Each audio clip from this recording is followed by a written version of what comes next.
Happy New Year to everyone. Today is the last Sunday of 2025. We thank God for His faithfulness. Great is thy faithfulness. Amen.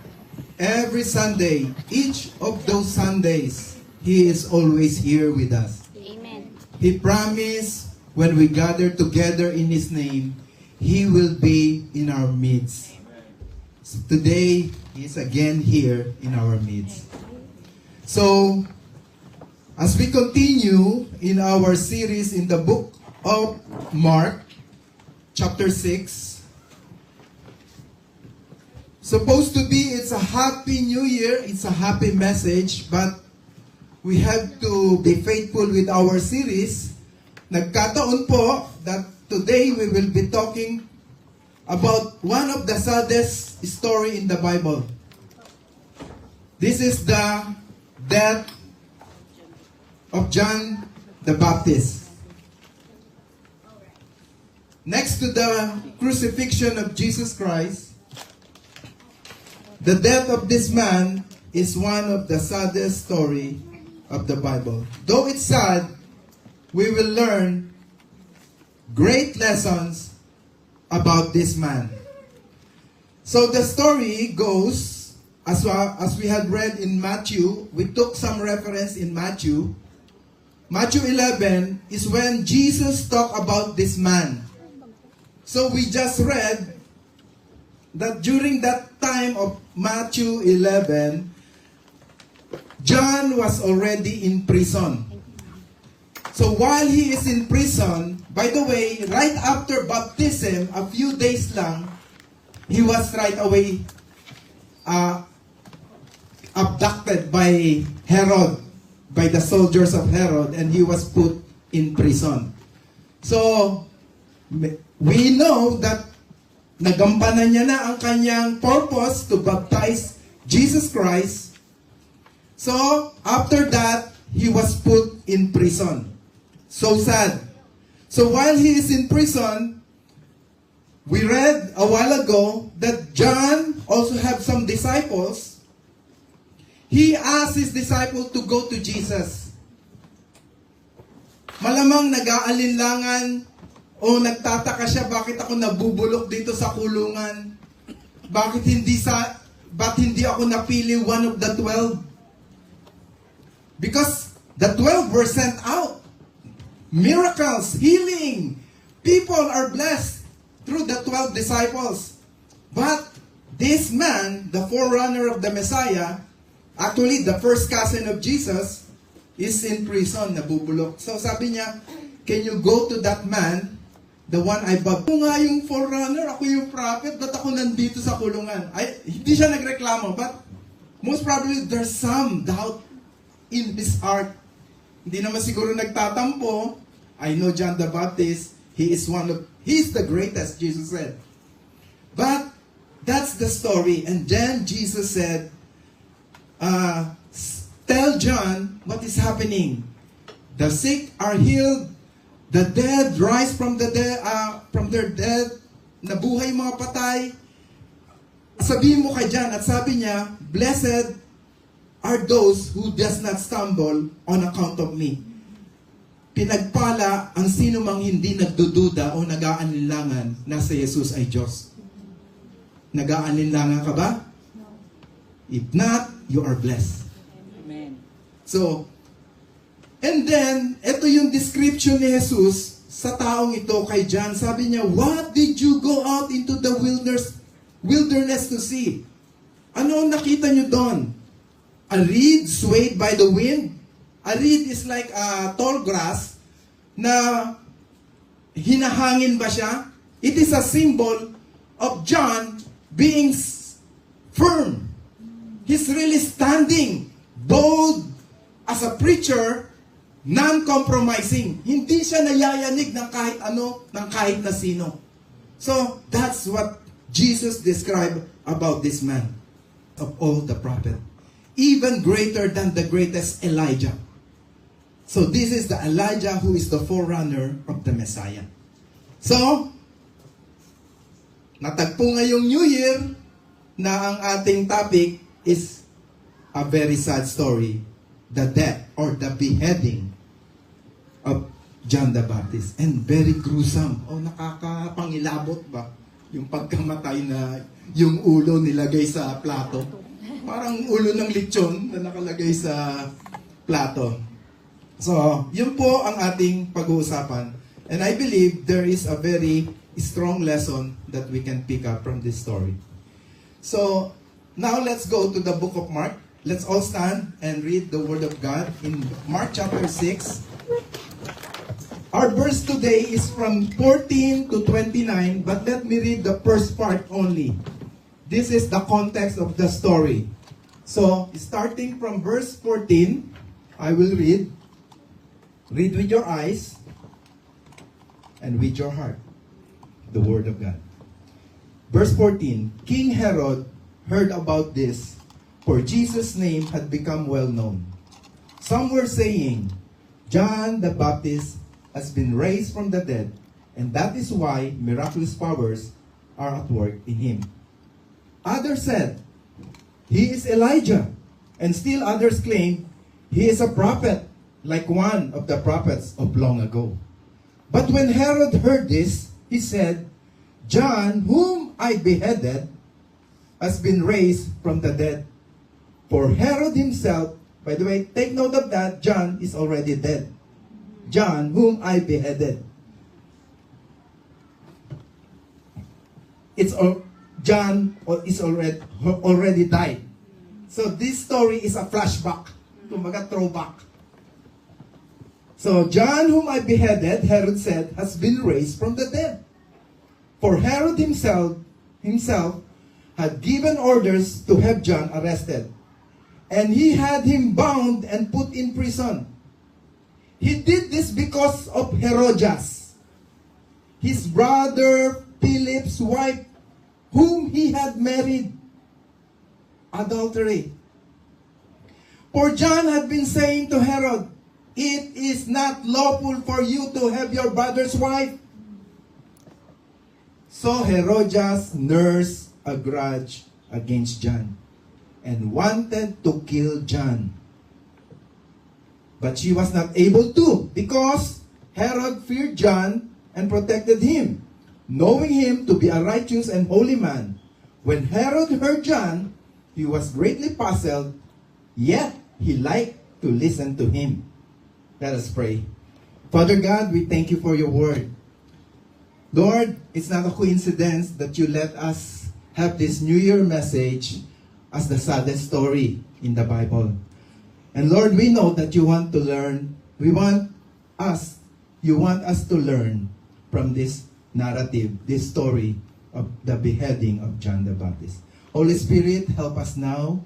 May the words of my heart, may the meditation of my heart be pleasing before you, my Lord, my rock, my Savior. In Jesus' name we pray.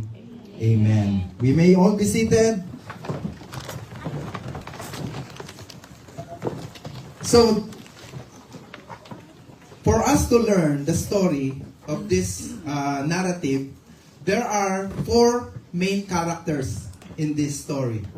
So, for us to see how John's is a contrast or opposite to the 3 other characters in the story. So we can see it is a contrast between John and a very depraved family. It's the royal family. The scene happened in a palace.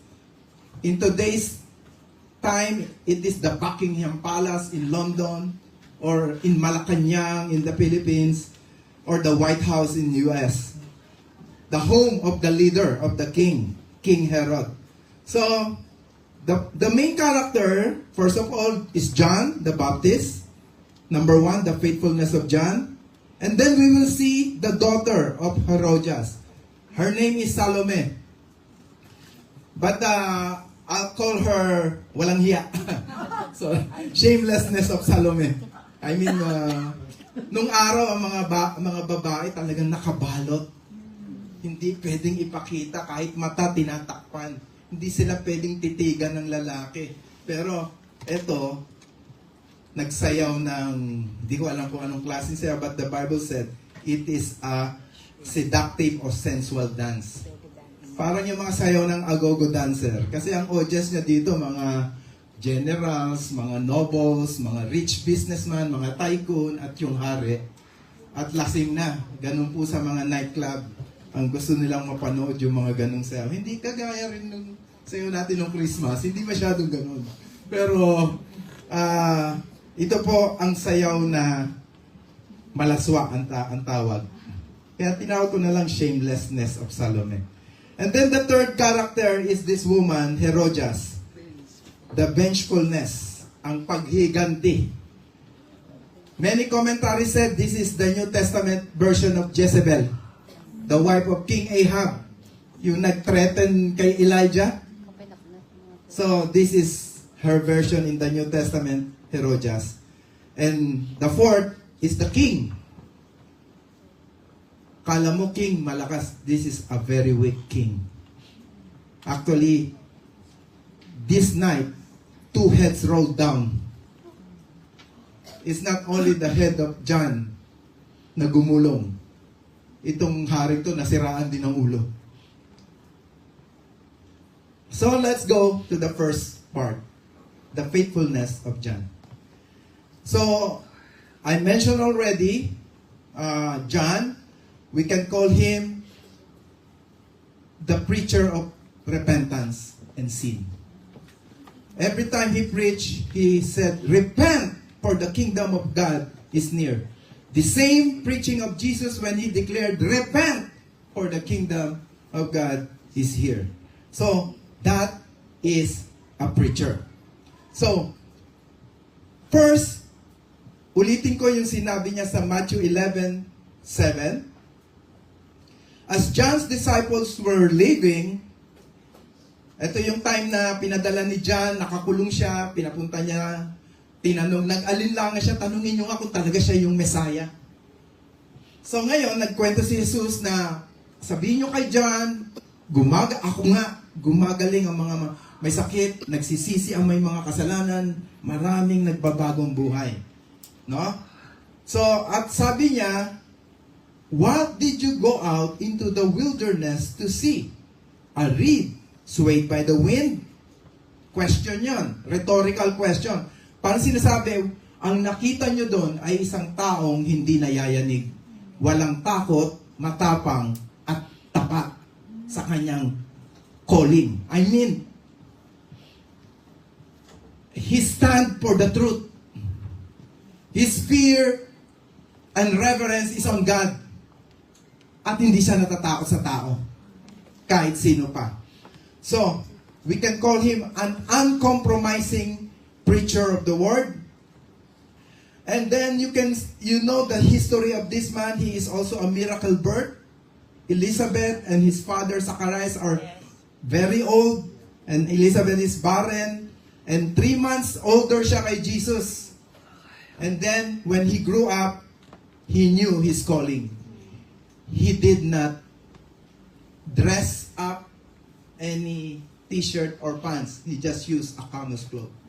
He did not eat bread, milk, or anything. He ate locusts and honey in the wilderness. And then, he did not go to school because the Holy Spirit is his teacher. That's why even Jesus said, John did not eat and drink, and you call him a demon. Me, I ate and drank with the sinners and tax collectors. You call me glutton and friends of sinner. So sabi ni Jesus, parang pinakita pa ni Jesus, mas fasted lifestyle tong si John. Pero tinatawag yung demonyo. Sabi ni Jesus. So this is that kind of man na pinatay na yung ulo'y nilagay sa plato. So let's look at his preaching. I took some in Luke chapter 3 of his preaching. He preached from the lowest of the low and to the highest of the highest. So let's look yung mga masa. Ito ang sinasabi niya. So the people asked him saying, what shall we do then? Imagine people are going to the wilderness, a desert. from the town, city, they will go to John to hear him preach. At ang maririnig nila, puro ganito. He answered and said to them, He who has 2 tunics, let him give him who has none. And he who has food, let him give likewise. So, huwag kayong madamot. Give. Amen? And then, pati tax collector lumalapit sa kanya. Usually, ang tax collector, natatakot yan eh. Pero ang sasabihin niya, then tax collectors also came to be baptized. Hallelujah. And said to him, Teacher, what shall we do? And he will said to them, collect no more than what is appointed for you. Don't do corruption. Flood control para sa flood. Amen? Huwag mag-collect ng sobra at huwag ibulsa. Likewise, the soldiers asked him, mga sundalo, what shall we do? So he said to them, do not intimidate anyone or accuse falsely, and be content with your wages. Kaya lang nagkakaroon ng mga cotton caps kasi hindi kontento sa sweldo nila. Ang laki-laki na nga nung increase nila nung panahon ng huling administrasyon. Pero ang dami pa rin corruption. So, yan ang preaching ni John sa mga masa, sa mga sundalo, sa mga tax collector. Pero hindi siya natatakot kahit ang kaharap niya ay mga pariseyo. At lalo na nung nakaharap pa niya yung hari. Imagine, here is his word to the religious leaders, the priests. But first, his word to the king. For John had been saying to Herod, imagine, hari, sasabihan mo, hindi ano ba ang lawful? Hindi. Basta lawful. Bawal sa batas. Bawal sa 10 Commandments natin. The law that you have your brother's wife. Imagine, pare, sasabihan mo, si BBM o si Donald Trump, sasabihan mo ng ganun. Paano ba? Ganun ka nga. Aside from the king, he also attacked the religious leaders, the priests. And he will say to the priests, you brood of vipers, mga ulupong at haas kayo. How can you speak good things when you are evil? Imagine, ang tapang, no? Walang inaatrasan. Isa pa niyang description sa mga hipokrito. Ang lilinis ninyo, you are like whitewashed tomb. And inside, ang babaho, amoy bangkay at nangangamoy kayo. Ganun siya magsalita. Masakit sa mga tinatamaan. Amen? So, this is the kind of preacher he was. So, we can see here, when he was imprisoned because of his word, sinabi ni Herodias, papatay natin. But Herod did not kill him. He was afraid because so many people are his followers. At the same time, si John, natatakot siya. Baka totoong akala niya Messiah. So, pati si Herod natatakot. So, what happened, is a commentary, hindi sa Bible, he was imprisoned in the underground of the palace, a dungeon. So, inside the palace, he's supposed to be quiet there, and Herodias should be comfortable na, wala na, nakakulong na, pero hindi nagsisisi si John. Hindi tumitigil. Sabi nga, John did not change his message. Rather than change his message to accommodate the king, John was willing to go to prison and ultimately die for the word of God. They said, even inside the prison, every time Herod or Herodias will visit, it is not lawful for you to have your brother's wife. So, anong feeling ni Herodias? Di ba? Nanggagalaiti sa galit talaga. So, ganun po si John. Tayo nga, minsan, nagsishare lang ng gospel, nahihiya, natatakot pa. Lalo na pag sasabihan mo, uy, gumagawa ka ng mali. Tumigil ka. Mas nakakahiya at nakakatakot yun, di ba? But we should be like a reed not swayed by the wind. That is our calling as a Christian. So praise God. This is a difficult message to preach, but by the grace of God, by the power of the Holy Spirit, let's go through it. So let's go to the first person. Again, I'll tell you, kaya ko sineshare tong tatlong karakter para makontrast kung gaano kabanal tong si John. Makikita natin paano natin matutularan si John. First of the character is Salome. I call her the shamelessness of Salome. Of course, Salome will be like her mother. Kung ang mother ay malandi. By the way, sa history ng Rome o sa nung Jewish and Rome kingdoms, ito pa lang si Herod, may stepbrother na Philip, emperor din sa kabilang district. Inimbitahan lang sila ng mag-asawa, si Herodias, tsaka yung asawa ni, inimbita dun sa bahay para magbakasyon. Alam mo, during the vacation, nagkaroon ng relasyon dun sa asawa ng kapatid niya. Tapos during that vacation, nag-elope, nagtanang. Ganun lang kadali. Nagkagustuhan, So, kaya ganun ka illegal o unlawful ang kanilang marriage. Amen? So, shameless nga yung nanay.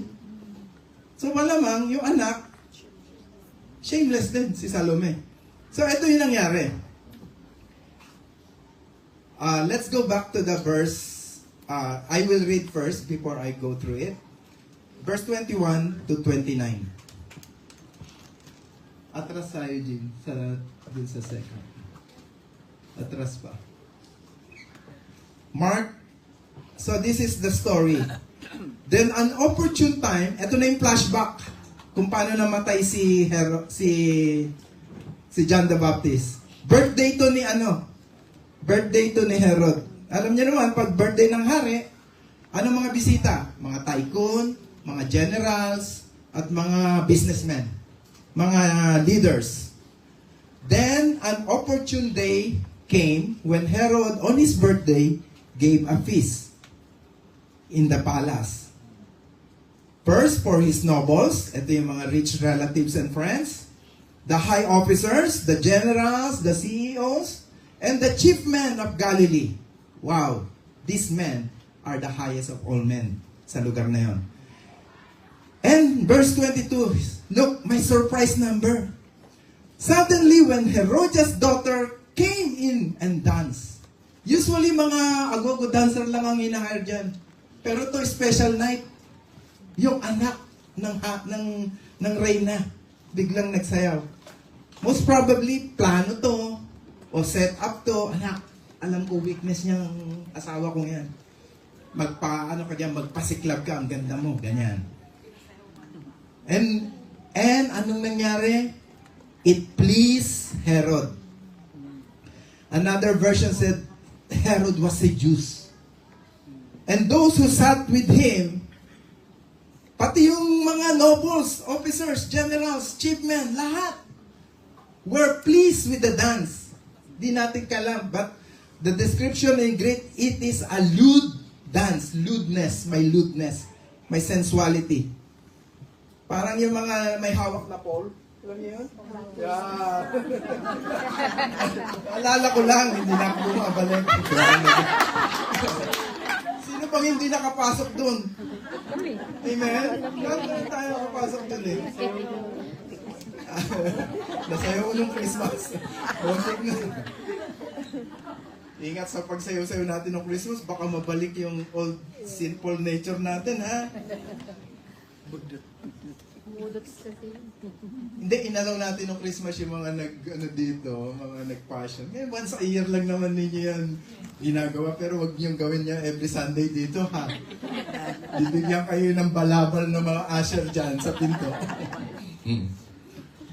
Anyway, that is lewdness. It's a sin. It is one of the sin of the flesh. Amen? So, let's read. So Herod and those who sat with him were pleased. The king said to the girl, Ganun siya masyado. Siyempre, nakainom na, lasing na. Ganyan ang party ng mga midnight party sa Malacanang eh. Yung mga blue label doon, ganun na ubos yan. Yun ang kwento. No? Sabi nung hari, ask me whatever you want and I will give it to you. Siyempre, pag nakainom na, nandun na rin yung yabang, nandun na rin yung mga kung anong masasabi mo, hindi mo pinag-isipan. And then he also swore to her, whatever you ask me, I will give you up to half my kingdom. Grabe! Lakas ng loob, no? Kalahati ng aking kaharian, ibibigay ko sa'yo. Gano'n kaya kaganda nung sayaw? Ba't napaganon yung hari? Sino kaya magaling sumayaw na... Pero ganun po ang lalaki. Yung last ng mata, ang lakas. Diyan maraming bumabagsak. Kaya tinatrap ng mga... yung mga shameless o malanting mga babae ang mga gusto nilang pabagsakin ni Satan. Amen? Kasi kahinaan natin lahat yan eh. Hindi lang siguro lalaki, pati babae. Pag kayo ginano na ng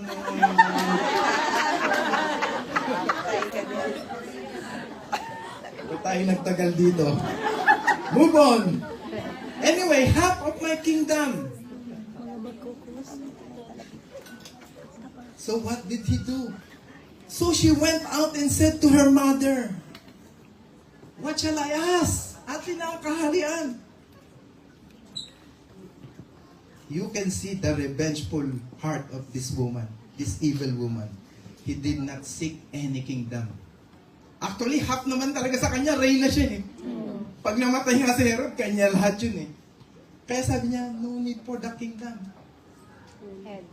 I asked for the head of John the Baptist. So immediately she came with a haste to the king and asked, saying, I want you to give me at once the head of John the Baptist on a platter. And the king was exceedingly sorry. Yet because of the oaths and because of those who sat with him, he did not want to refuse her. Actually, the king was so sorry of what he has said. Hindi niya in-expect na yun ang hihingiin. So, pero, nandun na siya sa binit ng kahiyaan. Nandun na yung pride. He don't want to lose face. Lahat ng nobles at mga kaibigang matataas na tao doon, mga generals niya, nakatingin sa kanya. So, he needs to have that palabra de honor. The word of honor.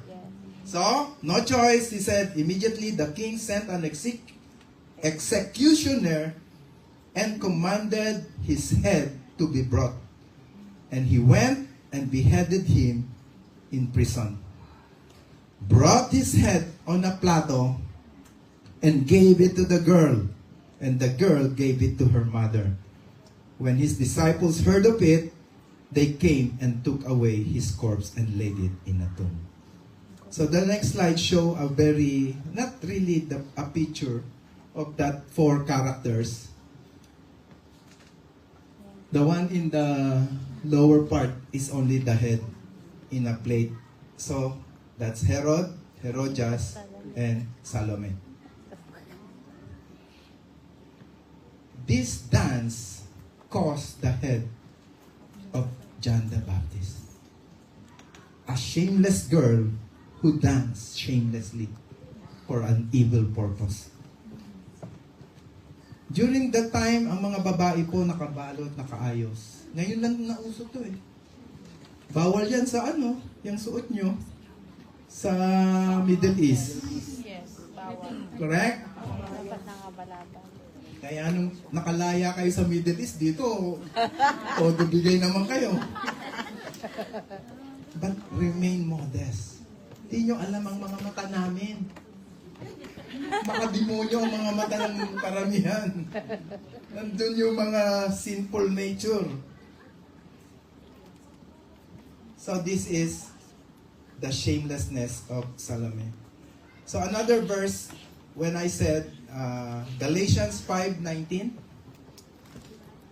that's why I said this is lewdness is categorized as one of the works of the flesh. Let me read. I underlined some of the words here that happened on this scene, on this party that night, but actually all of this is in those people. And some of this is in us. Amen? Amen. So these are the works of the flesh. That means lahat tayo nasa laman pa. Lahat tayo nakakaranas nitong tuksong ito at tong kasalanan ito. So now the works of the flesh are evident, which are adultery, fornication. Uncleanness. Ang fornication nung panahon namin, magazine. Ang hirap pa, itago sa unan o sa ano. Ngayon, tik!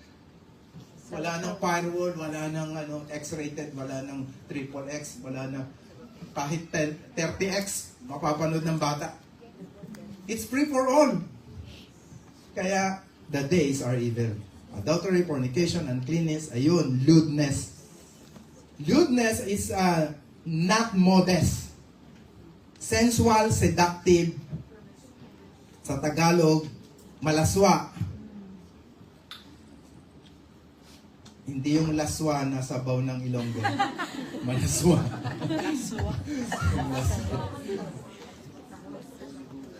Lewdness. So,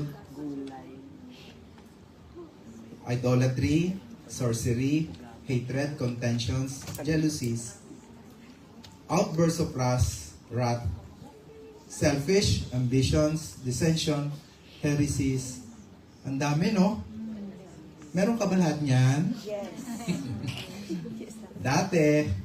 Envy, murders, drunkenness, revelries. Another word is orgies.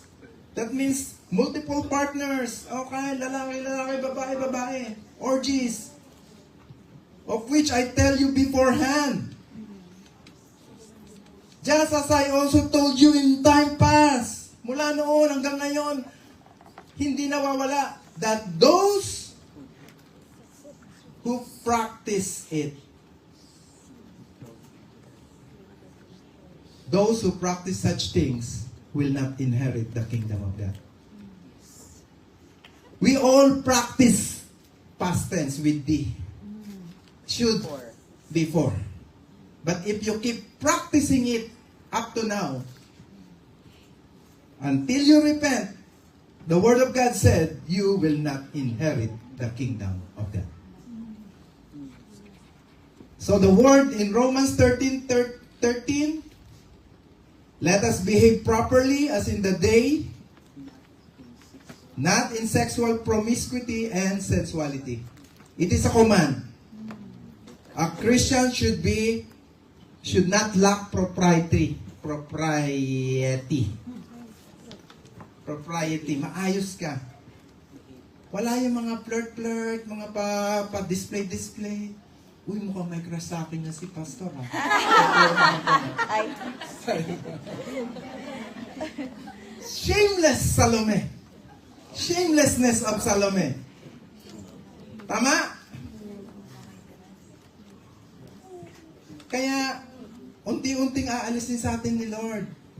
Yung mga pinupost mo, mga konting TikTok dyan, pasayaw-sayaw, bawasan mo na yung mga sobrang kembot na, yung mga suot na sexy. O, tanggalin mo na lang. Because, in science, they said, the art of dancing has a great physical appeal to the eyes. Yun ang research. And the eyes will last, especially if it's erotic in movement and has passions. The passion will be triggered. That is what Encyclopedia said about erotic dancing.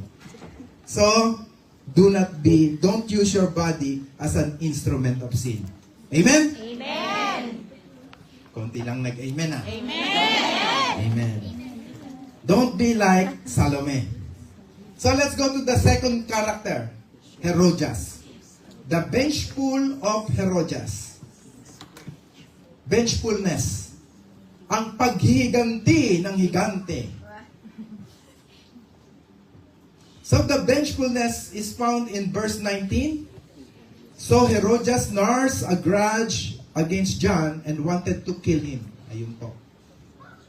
Patayan po. Ganon katindi ang galit. kada nakikita niya si John, o kaya nakikita niya ang taong ito, kumukulo ang kanyang dugo. Meron ka bang kakilangan ganon? Napapakulo niya ang iyong dugo. Repent! Wala na sa Kristiyano yun. Forgive, revenge is mine, says the Lord.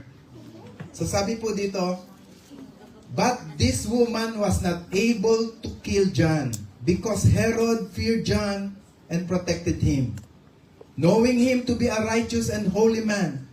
Look at Herod. He knows that John is a righteous and holy man. That's why he don't want to kill John. But John doesn't stop talking about sin, about rebuking. Rebuke ng rebuke. So, ito ang ginawa ng paghihigante ni Herodias. Una, pinakulong niya. Nagtagumpay na si Herodias. Sabi niya, honey, mahal mo ba talaga ako? Yan. Kung talaga mahal mo ako, ipakulong mo nga si John. Yan. Ganyan yung mga style na mga shameless. Huwag po tayo magalit, masaktan kung tayo ay tinatamaan. Kasi, ano po tayo dati nating gawain yan. Kaya, nililinis tayo ng Panginoon. Ini-illustrate ko lang po mabuti ang mga gawa ng kasalanan. So, she prompted Herod, his husband, to imprison John. It's done. Then, she wanted to kill John, though temporarily prevented from doing so. Why? Because Herod was afraid of John. And Herod, takot sa, kala mo hari, pero takot kay John, at takot sa mga tao. Baka mag-alsa yung mga tao pag pinatay niya si John. Ganun po kaduwag ang haring ito. Pero dito pa rin muna tayo sa kay Herodias. She prompted her daughter to ask for John's head on a platter. That's what we read. Amen? So ito po yung verse 24. Ulitin ko lang. Nung sinabi ni Herod dun sa bata, hilingin mo kahit kalahati ng aking kaharian, pumunta agad yung bata, yung dalagita, dun sa nanay niya. Tinanong, what shall I ask? Ang bilis sumagot ng kanyang ina, hindi kayamanan, hindi kaharian, tingin mo ang ulo ni Juan Bautismo. That means pakayin ang taong to.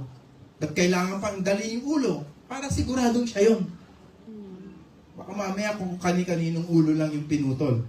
So, the head of John the Baptist. Ito po ang mga istorya ng paghihigante na napakasakit.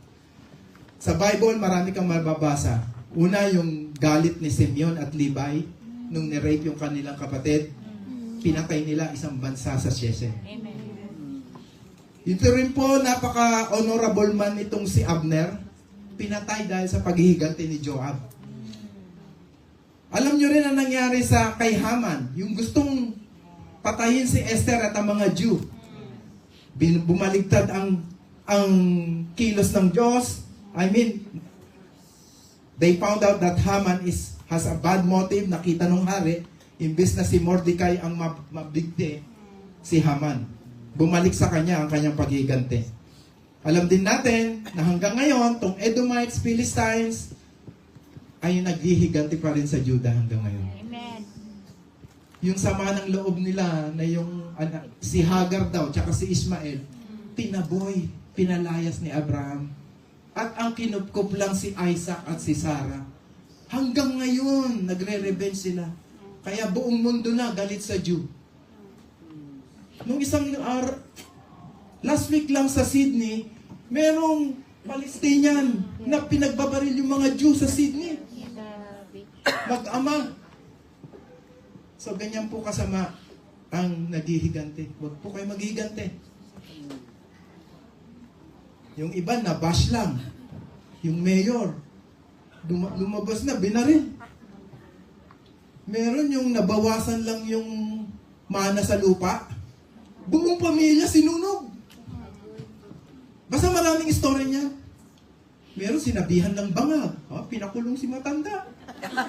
Sa abroad pa. Hindi. Ganun po ang gantihan eh. Napansin niyo? O baka nakauta ko dyan. Sorry po. Anyway, marami, lahat po yan is ano. Kaya sabi sa Romans 12:19, Beloved, Do not avenge yourselves, do not avenge yourselves, But rather, but rather give place to wrath, for it is written, Vengeance is mine, I will repay, says says the the Lord. Lord. Meron pong hangganan. yes. May hangganan ang kasarapan nila Herod. Kasi pag nakita mo yung istorya, mukhang kawawa naman si John. Grabe itong pamilya. Nagwagi. Yun, akala natin nagwagi sila. Pero hindi po talaga. Bago tayo pumunta doon, yung pang-apat na karakter. Sino na lang ang hindi natin napag-usapan? Si Herod, ang hari. But I call him a weak. The weakness of this king. This king actually has a great father. Herod the Great is his father. That man is great. But lahat naman ng weakness ng father nila na inherit nitong mga anak. Kaya itong mga anak na Herod ay full of weaknesses in the flesh, weaknesses in their pride, weaknesses in their eyes. The lust of the eyes, the lust of the flesh, and the pride of life. Kompleto po si Herod niyan. So, how weak he is? Una po, so his superstition, believing that Jesus to be John raised from the dead. Si Herod po, kung matatandaan nyo, mas takot pa siya kay John kaysa kay Jesus. Takot na takot si Herod kay John eh. Kala nga niya nag-resurrect eh. Kaya gustong-gusto niya ngayon makita si Jesus.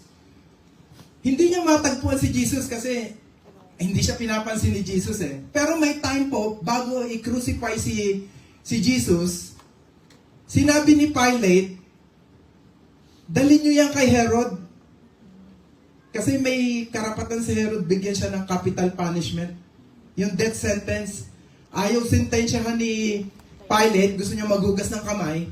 Kasi sabi, wala naman ako nakitang kasalanan kay Jesus eh. Dalhin niyo yan kay Herod. So, dinala po. Nung morning, nung Friday na yon, dinala. Tapos pagkita ni Herod kay Jesus, hindi nagsasalita. Tapos sabi, ay, hindi to si John. Ay, umalis ka na. Pinalis lang. Wala. At si Jesus hindi siya pinansin. Walang dialogue dun sa pag-meet nila. So si Herod hindi takot kay Jesus, takot kay John. Anyway, basta takot siya sa mali pa. And then actually, John is also a righteous person. Letter B. His unfaithfulness in leaving his first wife and marrying Herodias. That is a weakness. If you leave your spouse, it's a weakness. Because you made a vow till death do us part. Amen? Amen. No matter what, you have to be strong to work out your marriage. His fear of the multitude and John himself, which prevented Herod from killing him at first. Okay? You can see the fear of this man, this king, to the people and also to John. And now, this weakness is his manipulation by Salome and Herodias. Na-manipulate siya ng mag-ina. Imagine, hari, naisahan siya ng mag-ina, na-set up siya. He was weak, he was manipulated because of his weakness of the flesh. And then, his fear of his guests, he was afraid of ridicule, pride. Ano ba naman yung sabihin, uy, lasing lang ako, hindi ko sinabing bibigay ko kahit ano. Pwede naman yung bawiin, di ba? Pero dahil sa kanyang pride, na pinatay si John the Baptist. And then, his weakness, kahit ayaw niya talagang patayin, takot siya kay John, napatay dahil sa kanyang pride.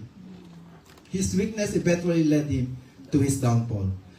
In the Bible, his downfall was not mentioned, but in history, they were cast out to an island with Herodias. And they experienced an horrible death. Meron silang kaso sa Roman at sila ay na-cast out. And let's make a recap of what happened. as we close. Okay, when you look at the story, it seems that evil was winner over the good. Di ba po? Dito sa nabasa natin, it's a sad story. It seems that Satan or the devil won in the story. Why?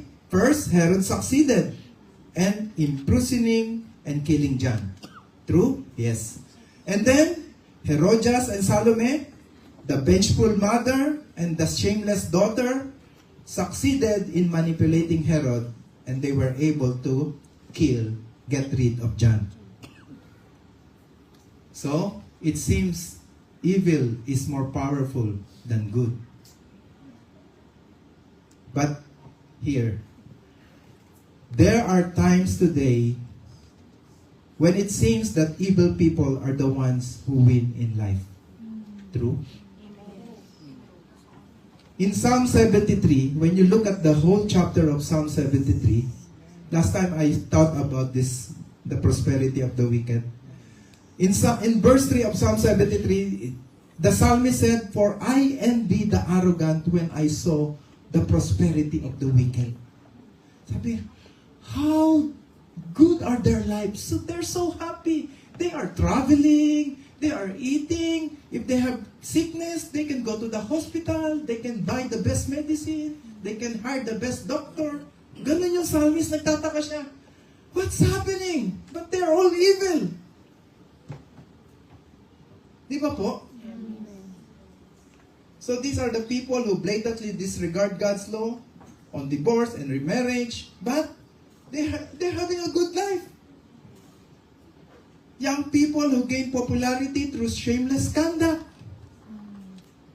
Yung mga starlet, nagiging sikat, yung mayaman. Pinapalakpakan dahil sa kanilang pagpapakita ng laman. Ang mga sikat, sila vice ganda. Uso ang LGBTQ. Eh, sino nag-invento niyan? Tao lang. That's why now we have to stand on the Word of God. We have to really stand for the truth. Amen.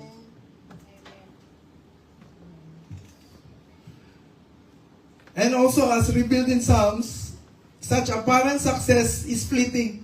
God will eventually bring the wicked into judgment. No one can escape.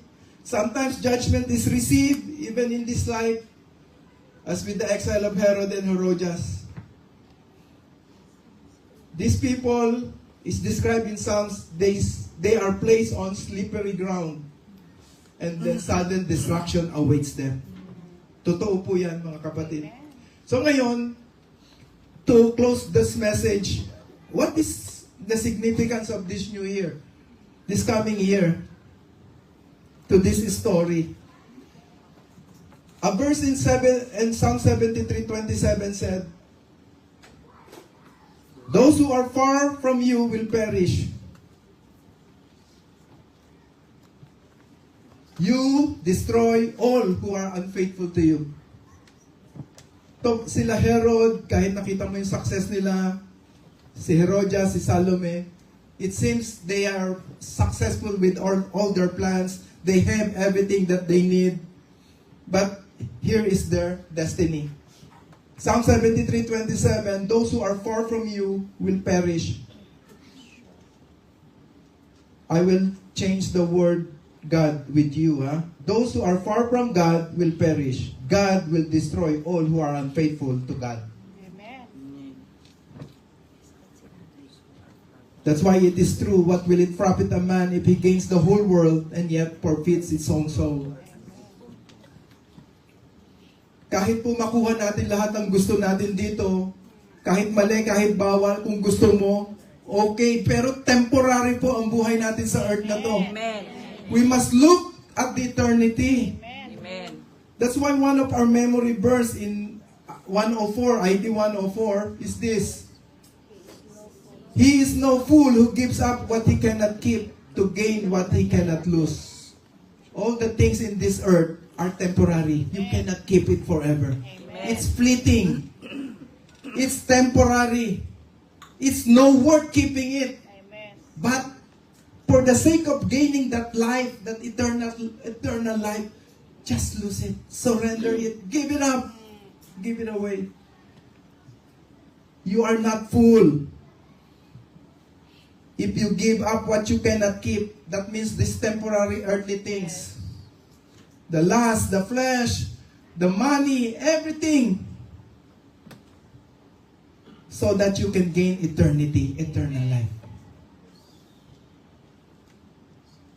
So, now we can see the four characters. Let's check our hearts. Among the four characters, whose shoes would you want to be in now? Herod's? Wow, powerful. Hari. May kingdom. Herodias? Reina. Do you want? Salome. Salome. Where's Salome? John. Taas nga ang mo, John. Wow, ang dyan. Talaga? Talaga? Amen. John? Jan. Pero ito pang tanong sa mga nagtaas ng John. How far will you go? Kaya mapapunta.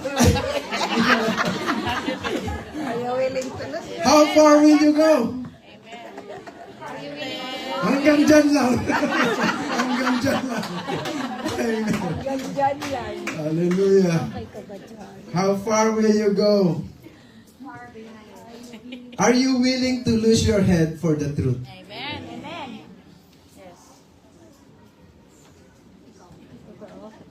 I tell you, that night, there were heads who rolled down. But John's head is just the physical head. Yes. But you know soul? Soul is made of mind, will, and emotion. Soul. Your soul will suffer eternal death in hell, in the lake of fire, if you lose your soul. Amen. That night, dalawang ulo ang gumulong. Ulo ni Herod, his soul, was cast out. And it's just a physical head. Pagdating natin sa heaven, makikita natin buong buo si John. Amen? Glorified body. Balik lahat yan. So, huwag niyong palitan yung tanong nyo. Kaya natin to Amen. stand for truth. Amen? Amen. Kaya natin. So, I hope 2026 will be lesser evil. Ayan naman yun. Amen. Yung ba talaga ang sabi ni Lord? Lesser evil? No. Let's see the word of God. Mark this. Sabi ni Mark. Mark this. Tandaan mo to. There will be terrible times in the last days. Yes. The last days will become worse and worse and worse. What will happen to the people? People will be lovers of themselves. Lovers of money. Boastful, proud, abusive, disobedient to their parents. Disobedient to their parents. Ungrateful, unholy, without love, unforgiving, slanderous, without self-control, brutal, not lovers of good, treacherous, rash, conceited, lovers of pleasure rather than lovers of God, having a form of godliness, but denying its power, having nothing to do with such people. Amen.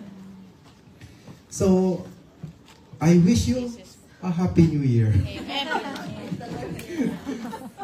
But what I wish about you is to have the spirit of the Holy Spirit in the spirit of John the Baptist. A reed not swayed by the wind, who stand for the truth of the Word of God. Amen. We can do that. Amen. Paul also talked about his stand. He said in Galatians 1:10, as my conclusion verse, am I now trying to win the approval of human beings?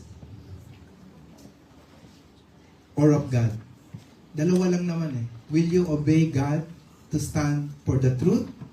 Or will you fear man matakot ka sa tao, human beings. Herod is afraid of men. He's not afraid of God. Or am I trying to please people? If I were still trying to please people, I would not be a servant of Christ. I pray that the message will touch us. I pray that we will have the courage to preach the truth in love. Even your loved ones, tell them the truth. That what they're doing is wrong. Our children are going through some seasons in their life. All children, not only mine, your children also. We all will experience a time of rebellion, a time of they're seeking their identity, they're looking at somewhere, they are confused. I tell you, the Lord told me, tell them you love them. No matter what, tell them you love them, but you have to tell them it's wrong. You have to tell them. Speak the truth in love. And God will do His work.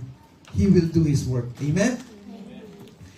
So, as we face the new year, I believe we cannot pray, no, Lord, take away the evil in this world. It's against His word. Because He said the terrible times, evil times will increase in the last days. Ang tama, magiging mali. Ang mali, magiging tama. Yun ang mangyayari. So what do we need?